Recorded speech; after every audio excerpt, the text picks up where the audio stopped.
the Prime Minister of the State of Israel.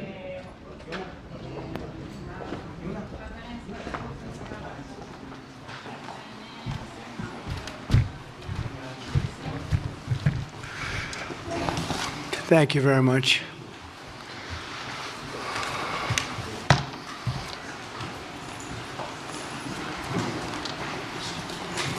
That's a lot of press. Congratulations, you bring them out. You really bring them out. Today I'm delighted to welcome Israeli Prime Minister Benjamin Netanyahu back to the White House. It's a wonderful feeling and a wonderful event. We had fantastic talks, and thank you very much with your staff. He's the first foreign head of state to visit during our administration, and Bibi, I want to say it's an honor to have you with us. Over the past 4 years, the U.S. and the Israeli alliance has been tested more than any time in history. But the bonds of friendship and affection between the American and Israeli people have endured for generations, and they are absolutely unbreakable. They are unbreakable. I'm confident that under our leadership, the cherished alliance between our two countries will soon be stronger than ever. We had a great relationship. We had great victories together 4 years ago. Not so many victories over the past 4 years, however. In my first term, Prime Minister and I forged a tremendously successful partnership that brought peace and stability to the Middle East like it hadn't seen in decades. Together we defeated ISIS, we ended the disastrous Iran nuclear deal, one of the worst deals ever made, by the way, and imposed the toughest ever sanctions on the Iranian regime. We starved Hamas and Iran's other terrorist proxies, and we starved them like they had never seen before. Resources and support disappeared for them. I recognized Israel's capital, opened the American embassy in Jerusalem, and got it built, by the way. Built it too, just not only designated it, but got it built at a price that nobody's seen for 40 years. We got it built, it's beautiful, all Jerusalem stone, right from nearby, and it's something that's very special. And recognized Israeli sovereignty over the Golan Heights, something that they talked about for 70 years, and they weren't able to get it, and I got it. And with the historic Abraham Accord, something that was really an achievement that was, I think, going to become more and more important because we achieved the most significant Middle East peace agreements in half a century, but the Abraham Accords in particular, and I really believe that many countries will soon be joining this amazing peace and economic development transaction. It really is a big economic development transaction. I think we're going to have a lot of people signing up very quickly. Unfortunately, for 4 years, nobody signed up. Nobody did anything for 4 years except in the negative. Unfortunately, the weakness and incompetence of those years, those past 4 years, the grave damage around the globe that was done, including in the Middle East, grave damage all over the globe. The horrors of October 7th would never have happened if I were president. The Ukraine and Russia disaster would never have happened if I were president. Over the past 16 months, Israel has endured a sustained, aggressive, and murderous assault on every front, but they fought back bravely. You see that and you know that. What we have witnessed is an all-out attack on the very existence of a Jewish state in the Jewish homeland. The Israelis have stood strong and united in the face of an enemy that has kidnapped, tortured, raped, and slaughtered innocent men, women, children, and even little babies. I want to salute the Israeli people for meeting this trial with courage and determination and unflinching resolve. They have been strong. In our meetings today, the Prime Minister and I focused on the future, discussing how we can work together to ensure Hamas is eliminated and ultimately restore peace to a very troubled region. It's been troubled, but what's happened in the last 4 years has not been good. I want to thank Prime Minister Netanyahu for working closely with my transition team, the Special Envoy Steve Witkoff, who's here somewhere. Steve? Stand up, Steve, please. What a job you've done. What a good job you've done. Proud of you. Done a fantastic job. National Security Advisor Mike Waltz. Thank you, Mike, for working so well with us. Thank you. We have, in addition, Marco Rubio, who is on the phone right now, listening to every single word that we say, and he's going to be great. And Pete, congratulations. And Scott, congratulations. I see you're here. And Caroline's been doing a great job. She's really probably talked about more than anybody here. She's done a fantastic job, and thank you very much, Caroline. We're proud of you.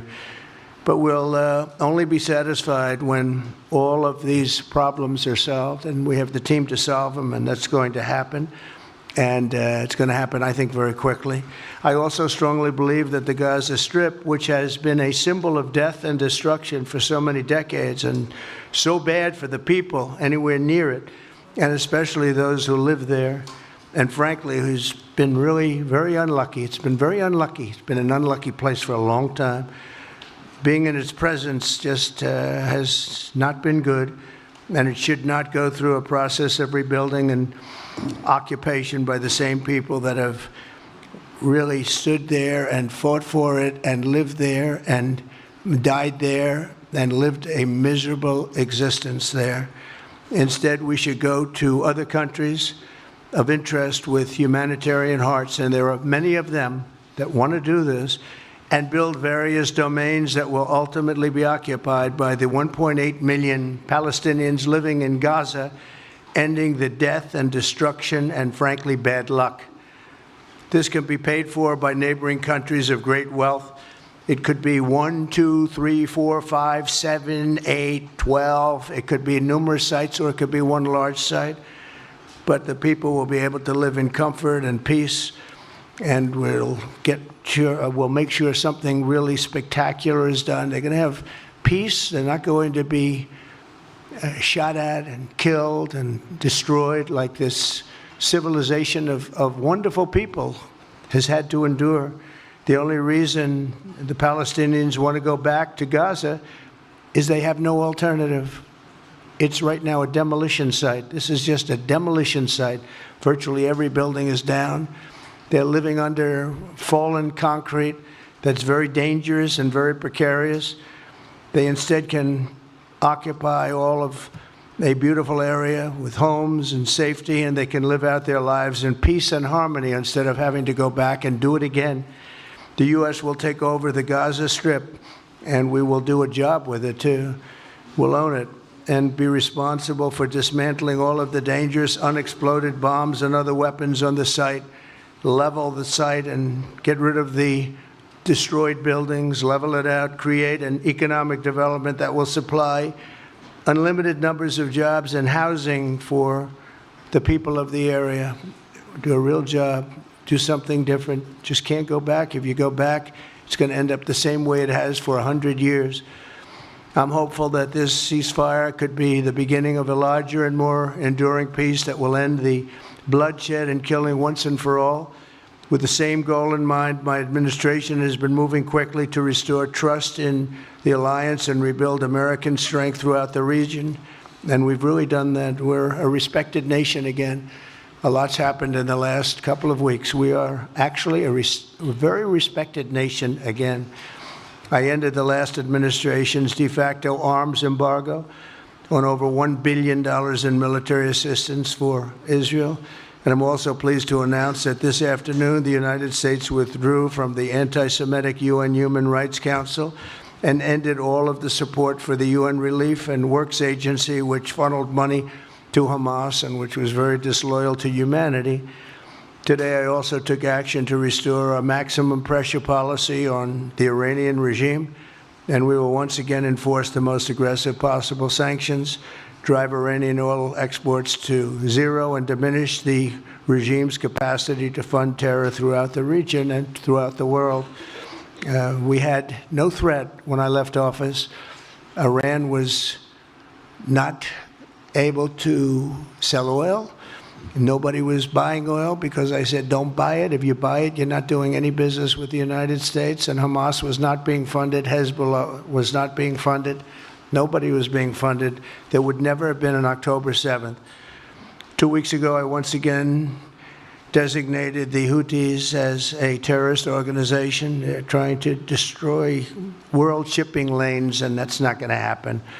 And over the weekend, I ordered airstrikes against senior ISIS leaders hiding in the caves of Somalia and took them out. Here in America, we've begun the process of deporting foreign terrorists, jihadists, and Hamas sympathizers from our soil, just as we have people that are extremely evil, and we're sending them out of our country. They came from jails. They came from mental institutions and insane asylums, and they were dumped into our country. They're gang members. We're getting them out at numbers that nobody can actually believe. And every single country is taking those people back. They said they would never take them back, and they're all taking them back, and they're taking them back very gladly. And I recently signed an executive order combating the vile wave of anti-Semitism that we've seen in the aftermath of the October 7th attacks. Together, America and Israel will renew the optimism that shined so brightly just 4 years ago. It was really a bright, beautiful light. We will restore calm and stability to the region and expand prosperity, opportunity, and hope to our nations and for all people of the Middle East, including the Arab and Muslim nations. Very important. We want the Arab and Muslim nations to have peace and have tranquility and have great lives. I'd like to now invite Prime Minister Netanyahu to say a few words, and we'll take some questions afterwards. Thank you very much. Thank you, Mr. President. I'm honored that you invited me to be the first foreign leader to visit the White House in your second term. This is a testament to your friendship and support for the Jewish state and the Jewish people. I've said this before, I'll say it again. You are the greatest friend Israel has ever had in the White House.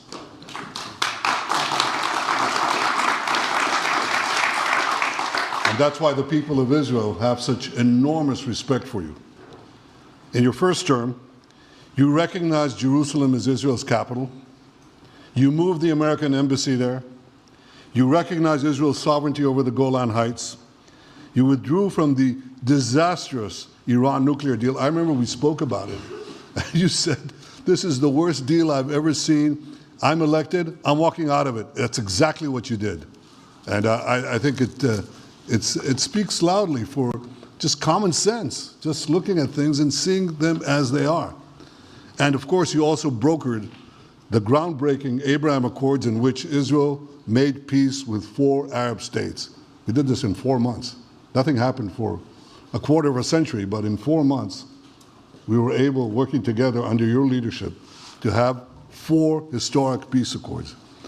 And now in the first days of your second term, you picked up right where you left off. Your leadership helped bring our hostages home, among them American citizens. You freed up munitions that have been withheld from Israel.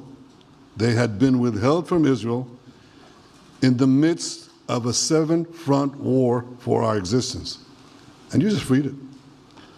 You ended unjust sanctions against law-abiding Israeli citizens. You boldly confronted the scourge of anti-Semitism. You stopped funding, as you just said, international organizations like UNRWA that support and fund terrorists. And today, you renewed the maximum pressure campaign against Iran. Ladies and gentlemen, all this in just 2 weeks. Can we imagine where we'll be in 4 years? I can. I know you can, Mr. President. For our part, we in Israel have been pretty busy too. Since the horrendous October 7th attack, we've been fighting our common enemies and changing the face of the Middle East.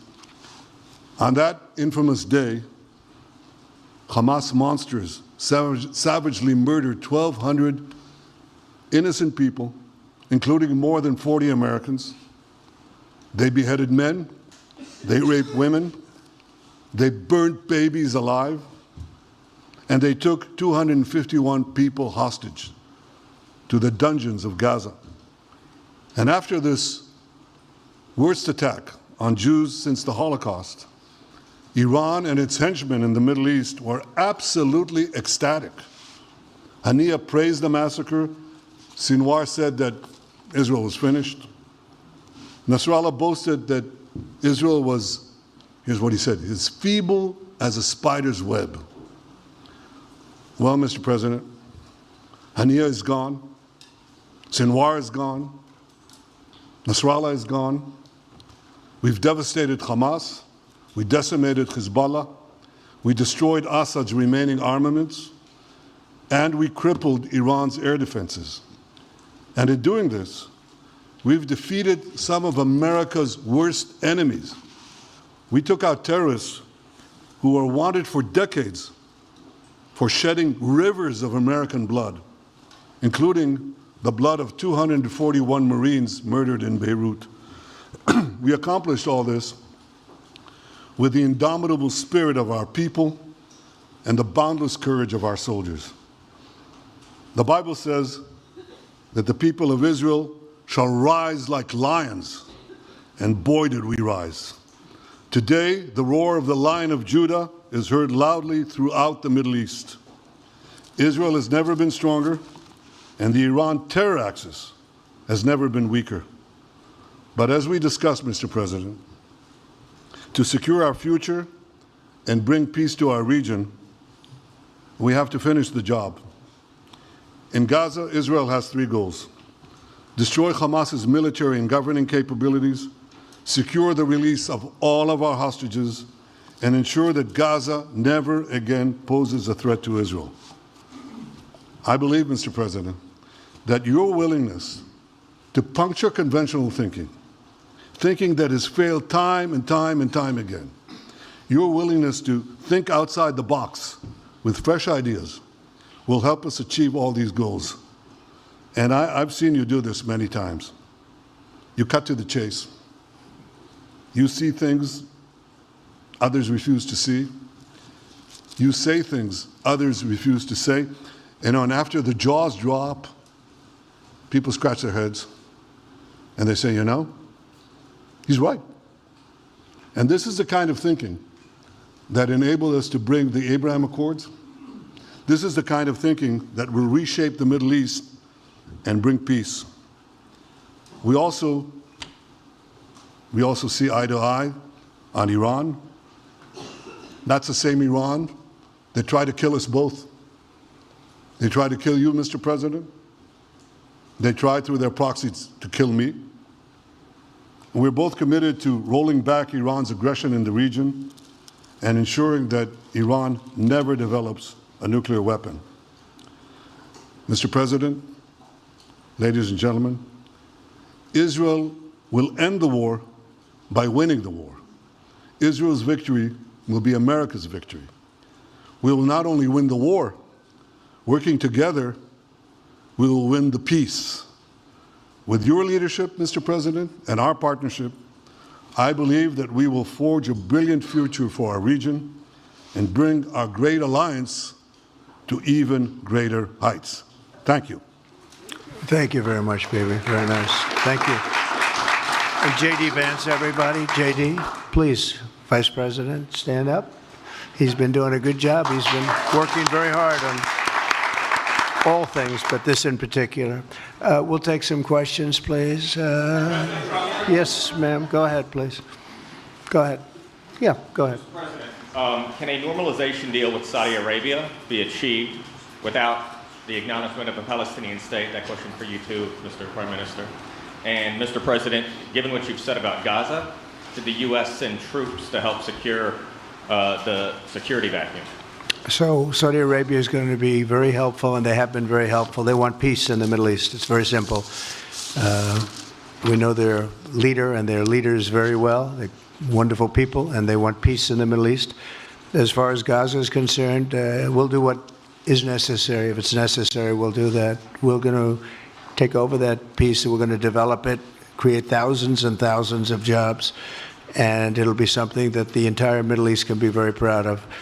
But everybody feels that continuing the same process that's gone on forever, over and over again, and then it starts, and then the killing starts, and all of the other problems start, and you end up in the same place, and we don't want to see that happen. So by the United States, with its stability and strength, owning it, especially the strength that we're developing and developed over the last fairly short period of time, I would say really since the election, I think we'll be a keeper of something that is very, very strong, very powerful, and very, very good for the area, not just for Israel, for the entire Middle East, very important. And we'll, again, have thousands of jobs, and there'll be jobs for everyone, not for a specific group of people, but for everybody.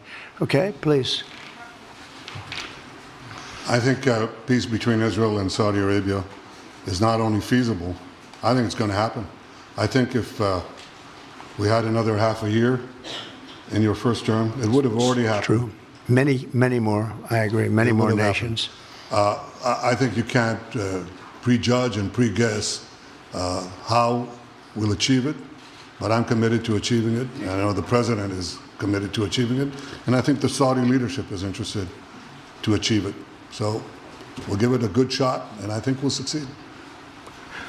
Yeah, please, go ahead. First of all, President Trump, did you hear from Prime Minister Netanyahu at your meeting guarantees that the ceasefire will hold, including phase 2? And Prime Minister Netanyahu heard with you. Why are you refusing to set up a national commission to investigate failures of the process? Well, I can't tell you whether or not the ceasefire will hold. We've done, I think, a very masterful job. And we weren't helped very much by the Biden administration, I can tell you that. But we've gotten quite a few hostages out. We're going to get more out. But we're dealing with very complex people. And we are going to see whether or not it holds. We certainly want to have more come out. They've come out damaged in many ways, very damaged people. But they're going to get better, and they're going to be strong, and they're going to have a good life. And we hope to get as many as possible out. Whether or not it holds, I don't know. We hope it holds. We hope it holds. I think that at the appropriate time, which I think will enable us to really investigate what happens, what were the causes of the failures, by an independent commission that will be accepted by the majority of the people. We don't want it accepted by one half of the people and not the other. I think we should have it, and we should find out exactly what happened.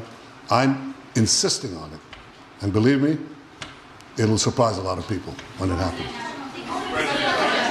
Kelly, go ahead, please. Mr. President, you are outlining something that is really quite striking tonight. You are talking about... Okay. Thank you, Mr. President, Mr. Prime Minister. You are talking tonight about the United States taking over a sovereign territory. What authority would allow you to do that? Are you talking about a permanent occupation there, redevelopment? And Mr. Prime Minister, do you see this idea as a way to expand the boundaries of Israel and to have a longer peace, even though the Israeli people know how important that land is to you and your citizens, just as the space is inherited by the Palestinians as well? I do see a long-term ownership position, and I see it bringing great stability to that part of the Middle East and maybe the entire Middle East. And everybody I've spoken to, this was not a decision made lightly. Everybody I've spoken to loves the idea of the United States owning that piece of land, developing and creating thousands of jobs with something that will be magnificent in a really magnificent area that nobody would know. Nobody can look because all they see is death and destruction and rubble and demolished buildings falling all over. It's just a terrible sight. I've studied it. I've studied this very closely over a lot of months, and I've seen it from every different angle. And it's a very, very dangerous place to be, and it's only going to get worse. And I think this is an idea that's gotten tremendous, and I'm talking about from the highest level of leadership, gotten tremendous praise. And if the United States can help to bring stability and peace in the Middle East, we'll do that. Bibi? I mentioned again tonight our three goals. And the third goal is to make sure that Gaza never poses a threat to Israel again.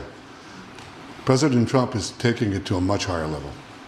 He sees a different future for that piece of land that has been the focus of so much terrorism, so many attacks against us, so many trials and so many tribulations. He has a different idea. And I think it's worth paying attention to this. We're talking about it. He's exploring it with his people, with his staff. I think it's something that could change history. And it's worthwhile really pursuing this avenue. Yeah, please, go ahead. Go ahead. Right. President, I have a question for you. Can you hear me? Yeah. So before rebuilding Gaza again, obviously we take all the hostages, and one of them is an American soldier who is alive. How will you be sure that you will take out all the hostages and then rebuild? We're working very hard to get all the hostages. The word is all, and we are working very hard. So far, it's been moving along fairly rapidly, pretty much on schedule. I'd love to have them all out at one time, but we're taking them out, and tomorrow more are being released, and over the days more, and then we'll go into a phase 2. But we'd like to get all of the hostages, and if we don't, it will just make us somewhat more violent. I will tell you that, because they would have broken their word. Mr. Witkoff and his entire group have been working 24 hours around the clock, and they want them out, and promises have been made to them, and we'll see whether or not those promises will be kept. But we want all the hostages, that's right. How much time do you think it will take? A month? Do you support, Mr. President, do you support Israeli sovereignty in Judea and Samaria, areas which many believe is the biblical homeland of the Jewish people? Well, we're discussing that with many of your representatives. You're represented very well, and people do like the idea, but we haven't taken a position on it yet. But we will be we'll be making an announcement probably on that very specific topic over the next 4 weeks. Go ahead, please. Please. Thank you so much, Mr. President. So you just said that you think all the Palestinians should be relocated to other countries. Does that mean that you do not support a two-state solution? It doesn't mean anything about a two-state or one state or any other state. It means that we want to have, we want to give people a chance at life. They have never had a chance at life because the Gaza Strip has been a hellhole for people living there. It's been horrible. Hamas has made it so bad, so dangerous, so unfair to people. And by doing what I'm recommending that we do, it's a very strong recommendation, but it is a strong recommendation. By doing that, we think we're going to bring perhaps great peace to long beyond this area. And I have to stress, this is not for Israel. This is for everybody in the Middle East, Arabs, Muslims. This is for everybody. This would be where they can partake in terms of jobs and living and all of the other benefits. And I think it's very important. It just doesn't work the other way. You know, you can't keep trying. They just has been going along for so many decades, you can't even count. You just can't keep doing. You have to learn from history. You can't keep doing the same mistake over and over again. Gaza is a hellhole right now. It was before the bombing started, frankly. And we're going to give people a chance to live in a beautiful community that's safe and secure. And I think you're going to see a tremendous outflowing of support. I can tell you, I spoke to other leaders of countries in the Middle East, and they love the idea. They say it would really bring stability, and what we need is stability. Yes, sir, please. Go ahead. Thank you. Are you still committed to imposing sanctions on the ICC, despite the move being stalled in the Senate? And please, a question for the Prime Minister as well. The President has been very clear about his desire to achieve a deal with Saudi Arabia. How do you settle this if Israel is required to renew the war against Hamas in the future? Go ahead, Bibi. I think everybody understands that just as the President fought and defeated Al-Qaeda and ISIS, that we can't leave Hamas there because Hamas will continue the battle to destroy Israel. They'll do, you know, when in this temporary ceasefire, one of their leaders comes out, you know what he says? We're going to do October 7th again, except we'll do it bigger. So obviously, you can't talk about peace neither with Hamas or in the Middle East if this toxic, murderous organization is left standing. Any more than you could make peace in Europe after World War II if the Nazi regime was left standing and the Nazi army was left standing. You want a different future? You got to knock out the people who want to destroy you and destroy peace. That's what we're going to do. I think that will also usher in, actually, the peace with Saudi Arabia and with others. And I think there will be others too. Yes, ma'am. Go ahead. My name is Afghan suffered women as a high expectation from you. Do you have any plan to change Afghanistan situation? Are you able to recognize Taliban? Because I'm an Afghan journalist, Afghan suffered woman. Any comment about Afghanistan? What's your future plan for Afghan people, especially Afghanistan? I have a little hard time understanding you. Where are you from? Oh. Actually, it's a beautiful voice and a beautiful accent. The only problem is I can't understand a word you're saying. But I just say this, good luck, live in peace. Go ahead, please. That's okay, yeah, please. And Prime Minister, you said earlier today that it was tough for you to implement these sanctions on Iran, but you did indicate that you were willing to negotiate with them. What would that look like, and are you in conversations with them? And the same for the Prime Minister, sir. I hated doing it. I want Iran to be peaceful and successful. I hated doing it. I did it once before, and we brought them down to a level where they were unable to give any money. They had to survive themselves, and they had no money. They were essentially broke, and they had no money for, as I said, Hezbollah. They had no money for Hamas. They had no money for any form of terror. The 28, if you call it, the 28 sites of terror, they had no money for any of it. They had to do their own and focus on their own well-being. And I hated to do it then, and I hate to do it just as much now. And I say this, and I say this to Iran, who's listening very intently. I would love to be able to make a great deal, a deal where you can get on with your lives and you'll do wonderfully. You'll do wonderfully. Incredible people, industrious, beautiful, just an unbelievable group of people in Iran. And I know them well, have many friends from Iran and many friends that are Americans from Iran, and they're very proud of Iran. But I hated to do it, just so you understand. And I hope we're going to be able to do something so that it doesn't end up in a very catastrophic situation. I don't want to see that happen. I really want to see peace, and I hope that we're able to do that. They cannot have a nuclear weapon. It's very simple. I'm not putting restrictions. They cannot have one thing. They cannot have a nuclear weapon. And if I think that they will have a nuclear weapon, despite what I just said, I think that's going to be very unfortunate for them. If, on the other hand, they can convince us that they won't, and I hope they can. It's very easy to do. It's actually very easy to do. I think they're going to have an unbelievable future. Yeah, please, sir, go ahead. Thank you, Mr. President. You just laid out your plan for Gaza. Yes. Can you lay out your plan for Ukraine and also... For Ukraine? For Ukraine, yes. You consider yourself a strong leader. You blamed your predecessor for letting Russia to take over Ukraine. Will you demand from Putin to get out of Ukraine, from sovereign territory of Ukraine? So we're dealing right now on the subject. I don't want to spend a lot of time because we're here for another reason, but we are having very good talks, very constructive talks on Ukraine. And we are talking to the Russians. We're talking to the Ukrainian leadership. It would have never happened. That would have never happened. It should have never happened. I get reports every week, the number of soldiers, mostly soldiers now. The cities have been largely demolished.